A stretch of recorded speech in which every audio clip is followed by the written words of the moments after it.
Au nom du Père et du Fils et du Saint-Esprit. Amen. La paix de Jésus soit dans votre maison, sa paix et sa joie. J'espère que vous allez bien.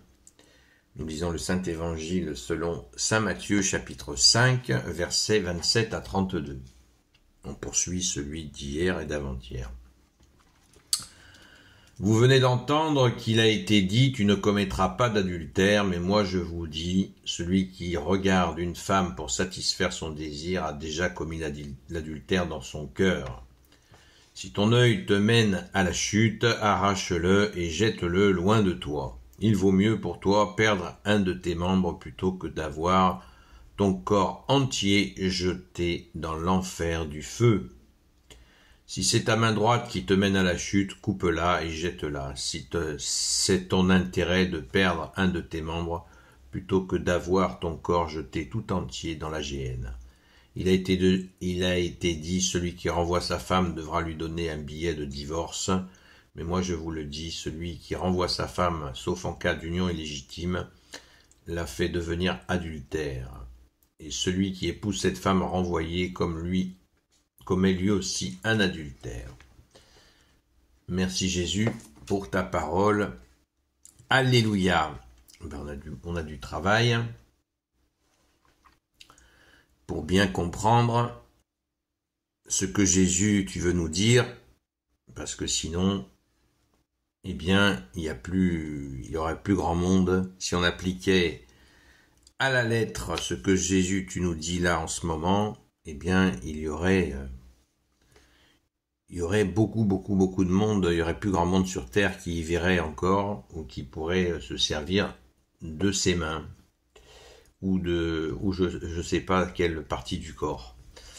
Donc il s'agit de bien comprendre, puisque dans les siècles, dans les premiers siècles, il y a des gens qui l'ont mis en pratique, et qui l'ont regretté plus tard quand ils ont compris que c'est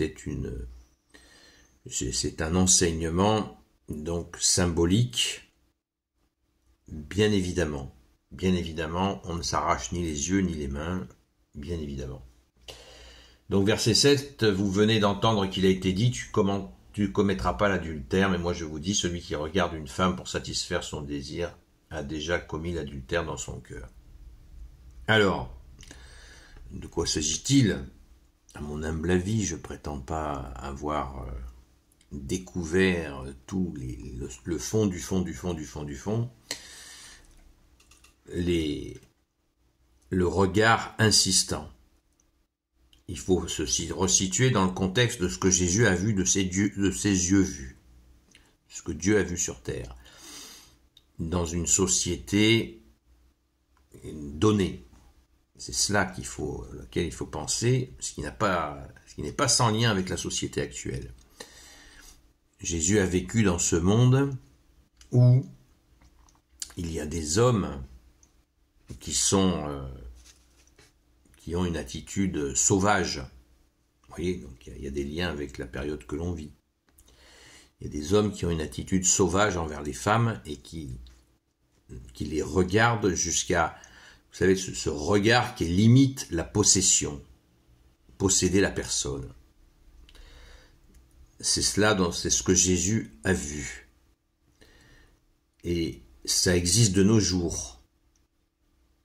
Bon, il suffirait de poser la question à un panel, c'est-à-dire à un ensemble de femmes, pour avoir des réponses très précises. Mais elles ne le disent pas en général, parce qu'elles ont peur des représailles. Donc là, ta parole de Jésus, c'est très concret. Le regard, désir, mais vraiment ardent. Il ne s'agit pas de regarder on regarde des fleurs, on voit une femme passer, oh, une fleur de plus. Voilà, c'est léger. C'est léger et ça doit le rester. C'est cela. Mais le regard qui veut accaparer, prendre, voilà, et utiliser comme un objet, là, ça c'est très mauvais, évidemment. Si ton œil te mène à la chute, arrache-le et jette-le loin de toi. Donc là, on se détend, on n'arrache pas ses yeux. Voilà, on les arrache pas. Mais on jette l'idée de ce que l'on a vu. D'aller jusqu'à importuner, par exemple, une femme que l'on a désirée, après ça passe à l'acte et ça peut aller jusqu'au V, évidemment. Donc attention. Et puis il y a aussi les manipulateurs, la perfidie, comme Jésus l'a dénoncé, l'a évoqué dans ce qui salit l'homme, la perfidie. Trouver des stratagèmes pour faire tomber une femme. Et puis inversement, hein, les femmes aussi ne sont pas en manque de perfidie. Hein. Les hommes et les femmes ont les mêmes capacités de perfidie. Hein. Mais il y a des gens qui sont très spécialisés dans la perfidie. Il vaut mieux pour toi perdre un de tes membres plutôt que d'avoir ton corps entier jeté dans l'enfer du feu. Bon, ben c'est clair et net. Il faut demander à Jésus d'écarter de soi ces désirs ardents qui peuvent mener vraiment à des excès qui de eux-mêmes peuvent mener directement en enfer. C'est pas moi qui le dis, c'est toi Jésus bien-aimé. Et si ta main droite qui te mène à la chute, bon c'est pareil, on pense au vol par exemple. Donc on va certainement pas couper la main des voleurs, comme le préconise l'islam. Vous voyez le genre. Donc non, on fait pas ça. On fait pas ça, nous les catholiques, on fait pas ça. Et ça nous montre d'ailleurs l'état de cette doctrine pour préconiser l'amputation des voleurs. Ça montre bien qu'elle n'est pas de Dieu. Et Jésus nous dit bien c'est une vision vraiment spirituelle de la chose, et en aucun cas de découper les mains des voleurs, évidemment. Et on jette loin de soi l'idée. Voilà. L'intention est mauvaise, on la donne à Jésus et on la jette loin de soi. C'est simple et pas simple. C'est simple si on le fait en le donnant à Jésus, c'est pas simple si on pense y arriver tout seul. Voilà. Jésus nous dit, vous ne pouvez rien faire sans moi, c'est clair. Voilà, on a une intention de vol, on la donne à Jésus et Jésus va alléger ça très rapidement. Merci Jésus. Demandez, vous recevrez. Alléluia, merci Jésus. Et si c'est un... Alors, celui qui renvoie sa femme devra lui donner un billet de divorce. Alors, ça, on le sait aussi, élément de contexte. Moïse avait cédé, Jésus le dira un peu plus loin dans l'évangile, à la répudiation, la fameuse répudiation, la fameuse pas fameuse répudiation, c'est-à-dire que les hommes, Jésus a vu exactement pareil, le contexte. Jésus a vu des hommes avec qui prenaient de l'âge, une femme âgée, eh bien, hop, Moïse aurait permis cette répudiation pour dégager la mamie. Et puis le problème, c'est que Jésus a vu la suite, c'est-à-dire que les femmes répudiées se retrouvaient à la rue, parce que les familles se sentaient déshonorées, donc ne les prenaient pas avec eux. D'où cette horreur pour Jésus de voir ça. Des femmes âgées se retrouvaient à la rue sur une simple répudiation parce que monsieur avait envie d'une chair fraîche. Donc c'est grave. C'est très très grave. Voilà les conséquences. La conséquence.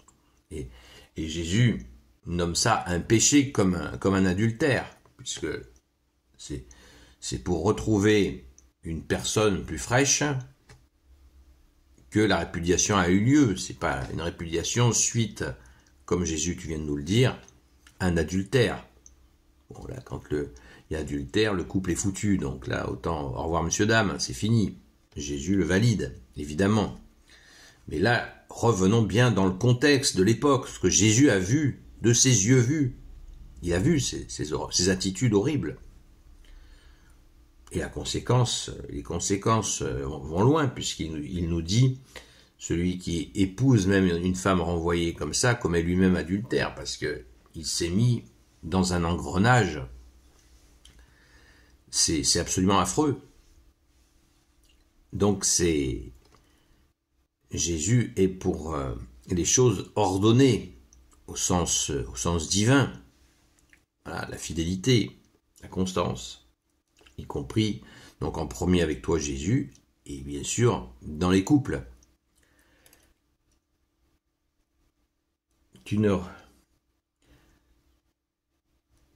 Donc cet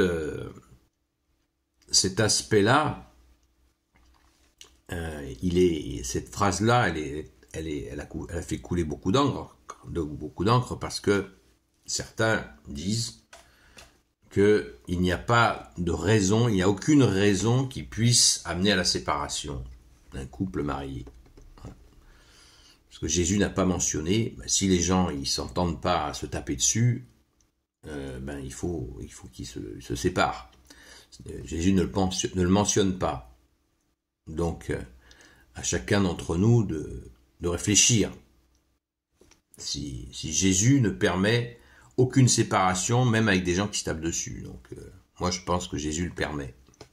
Et Jésus non seulement le permet, mais le pardonne. Ce qui permet aux gens de retrouver quelqu'un avec qui ça se passe bien, fort justement dans l'expérience désastreuse. Voilà, c'est un vaste débat, il y a grande dispute sur le sujet, mais moi je le dis très clairement, simplement, puisque Jésus peut pardonner un meurtrier, et il ne pardonnerait pas un homme et une femme qui se seraient trompés. Voilà, ça n'a pas marché, ils ne s'entendent pas, au point que ça peut venir à la violence. Stop. Voilà, séparation et pardon de Jésus, évidemment. Alors certains disaient, oui, mais Dieu ne peut pas désunir ce qu'il a uni lui-même. Mais Jésus n'est pas prisonnier de cela. Il peut tout, et il porte tout. Et plein de gens ont fait un redémarrage dans une autre situation de couple, après avoir une séparation douloureuse, et fort de l'expérience, eh bien, ça se passe très bien. Donc, évidemment que le pardon existe pour ce genre de situation. Mais bon, certains s'arc-boutent sur cet aspect-là, en disant non, c'est impossible, ça ne peut pas être pardonné. Non, la seule chose qui ne peut pas être pardonnée, c'est le blasphème contre l'Esprit Saint. C'est tout. Tout peut être pardonné à part le blasphème contre l'Esprit Saint.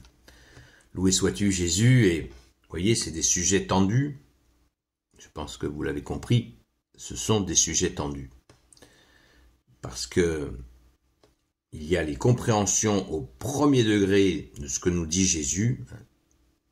Je le répète, les gens se sont arrachés les yeux, se sont coupés les mains, parfois eux-mêmes. Effrayant. Donc attention à la lecture fondamentaliste de ta parole, ô Jésus. Autant Jésus est assez régulièrement très concret, mais il a aussi beaucoup de paroles spirituelles pour une compréhension spirituelle des choses, évidemment. Jésus n'est pas un tyran. Jésus nous dit, apprenez que je suis doux et humble de cœur, et son enseignement est sans démesure, comme il le dit lui-même. Et Jésus, tu nous mets en garde contre la démesure. Amen. Merci Jésus. Alléluia. Gloire soit au Père et au Fils et au Saint-Esprit, maintenant et toujours et pour l'éternité. Amen. Ô Jésus, toi qui peux tout et qui portes tout, toi le Sauveur, toi l'Emmanuel, je te confie toutes celles et ceux qui regarderont cette vidéo, ainsi que leurs proches, selon ta seule volonté, ô Jésus. Sainte Marie, Reine des cieux, toi l'Immaculée Conception, toi qui écrases le serpent, toi qui es la lune sous tes pas, toi notre Mère, Notre-Dame. Saint Joseph, toi le juste et le saint, toi le sage, toi la terreur des démons, toi le saint gardien de la Sainte Église catholique apostolique, je te confie toutes celles et ceux qui regarderont cette vidéo, ainsi que leurs proches, selon ta seule volonté, ô Jésus.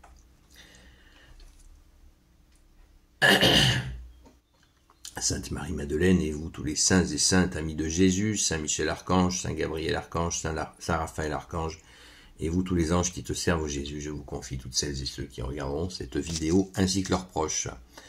La paix de Jésus soit dans votre maison, je vous souhaite une belle journée, et à ce soir, à la grâce de Jésus, à partir de 20h jusqu'à 22h. À très vite!